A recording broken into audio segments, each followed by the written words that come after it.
Ah, hello everybody, it's Megalithic here, otherwise known as Puglo Escobar, and today we're going to take a look at the Ubermacht Cypher, retailing for a price of $1.1 or $1.5 million, ladies and gentlemen, depending when we get to buy it now or the trade price, and it's a two-door saloon-style car. Okay, now this is the quick review, ladies and gentlemen. We do a full review and a standard length review, but this is the quick review, so both of these cars have been fully upgraded, and we're going to have a look. Okay, so Mr. Raccoon behind me there at the moment, and I'm getting up to the top end. There we go. So acceleration pretty darn good, ladies and gentlemen. Okay, here we go. Top end speed, ladies and gentlemen, as we're coming around this back bit here, not too bad. In fact, it does seem to be shifting, doesn't it? We've got our first real test of handling as we come to this hard right corner, ladies and gentlemen, and we get round it. Absolutely no problem whatsoever. So braking, stability, and handling absolutely excellent on this vehicle, ladies and gentlemen. Acceleration is okay, not too, nothing to write home about, but not too okay. The Raccoon's coming past me there as well. We ought to expect, he is a far better driver than myself. I'm going to try to miss that car and slam into the Raccoon. Okay, so top end speed, ladies and gentlemen, it did seem to be shifting, but it wasn't mind bending. It did seem to be shifting after it had been upgraded, not so much before. Acceleration seemed appreciable. As I say, handling and stability are where this car really shines. Okay, now just a point of interest, ladies and gentlemen, these vehicles do have a default and a lowered setting. Mr. Raccoon there on the left is has the lowered stance. I on the right here have the default stance. Don't you know, both of these cars are the Ubermacht Cypher. They are effectively identical. Both have been upgraded, and as you can see, ladies and gentlemen, the lowered stance provides a significant speed increase, but you can also see it sort of detracts from the cornering abilities. Okay, so there we go. That's what you're getting, ladies and gentlemen. Lowered stance makes you go faster in the Ubermacht Cypher, but reduces the quality of your handling. That being said, ladies and gentlemen, it doesn't reduce it so much that you're not going to beat the default across the line first. So all of the races today will be using the Ubermacht in the default stance. Okay, so here we go, ladies and gentlemen. The very first vehicle we're bringing out today is the Sultan Classic. This is not the RS Classic that was released recently. This is just the standard Classic, ladies and gentlemen. Has got fantastic acceleration, gets way in front of us there, ladies and gentlemen. We sort of catch it around about by the top, although the Ubermacht Cypher, ladies and gentlemen, has got significantly better handling, and so yes, we are going to beat it round that corner faster. And it does appear, ladies and gentlemen, that the top end speed and the handling, ladies and gentlemen, facilitate a victory for the for the Cypher over the Karen.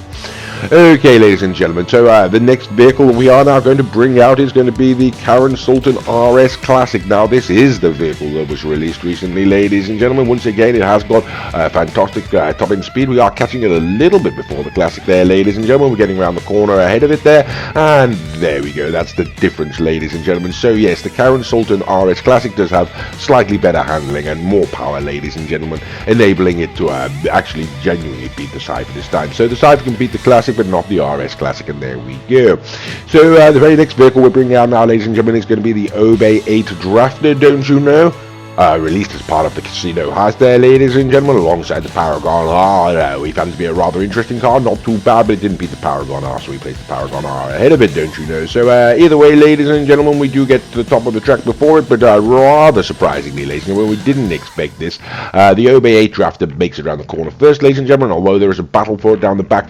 The Obey takes it down to the line, which, like I say, is rather surprising to us, ladies and gentlemen, considering what you're about to witness here. Okay, so it does turn out that the Obey 8 Drafter, ladies and gentlemen, can take down the Cypher, and the Paragon R can also take down the Obey, ladies and gentlemen, so one would expect a similar sort of consistent result, but what we actually find, ladies and gentlemen, is that for some bizarre reason, the Cypher can take down the Paragon R. Okay, so just to get that clear, and it's not clear whatsoever, the Cypher can take down the Paragon, but it can't take down the Obey can't take down the Paragon, and we really can't figure out what the hell's going on there. And just to point out, we do the test time and time again, ladies and gentlemen. We are getting consistent results, and it doesn't make any sense to us whatsoever. Something squirrely is going on there. Either way, ladies and gentlemen, the next vehicle we are bringing out, of course, is the Ubermacht Revolter, and well, they named it as a hideous beast of a car to look at, ladies and gentlemen. Its handling's not that good, but it's got top-end speed you wouldn't believe. It can give the GTO a run for its money, for God's sake.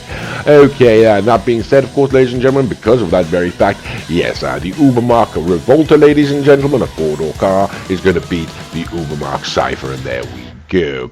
Okay, so we're going to wrap things up, ladies and gentlemen. We're now going to bring out a sports car, supercar, don't you know? This is what we consider to be a mid-range supercar nowadays for the time, but although in terms of price, ladies and gentlemen, it's a very, very low-end supercar. It is, of course, Big Daddy Z, ladies and gentlemen. The Pegassi Zentorno, driven by Mr. Raccoon, as are all of the other vehicles. Mr. Raccoon has a channel of his own. It is called the Bromby. His name is the Bromby. The channel is the Bromby. If you type the Bromby into YouTube, you're going to find one dude that's got some rather good videos on there. Either way, ladies and gentlemen, this Zentorno makes mincemeat of the whatever we're driving, the Cypher. So we're going to wrap things up, ladies and gentlemen. We're bringing out the Garotti Italia RSX, the final masquerade, what we uphold on this channel, ladies and gentlemen, to be the finest car on GTA Online, at least for the time being. Okay, hasn't got the fastest top-end speed, but around the street and the track, ladies and gentlemen, we pretty much reckon this is going to do it most times. There are cars out there that can give it a run for its money. The Krieger would be one of them, ladies and gentlemen, but there we go. Even the GTO on some days, that's what used to be king of the ring. Anyway, I'm just rambling. So what do we think of the Ubermacht Cypher, ladies and gentlemen? I say it's not really worth it. I mean, maybe it is at the trade price, ladies and gentlemen, certainly not at the buy it now price. It's got a good stability, good handling. That's all it's really got going for it. Speed, top end, and it's lacking. So, sorting Raccoon. Right, well, I do hope you enjoyed the video, and thank you very much for watching.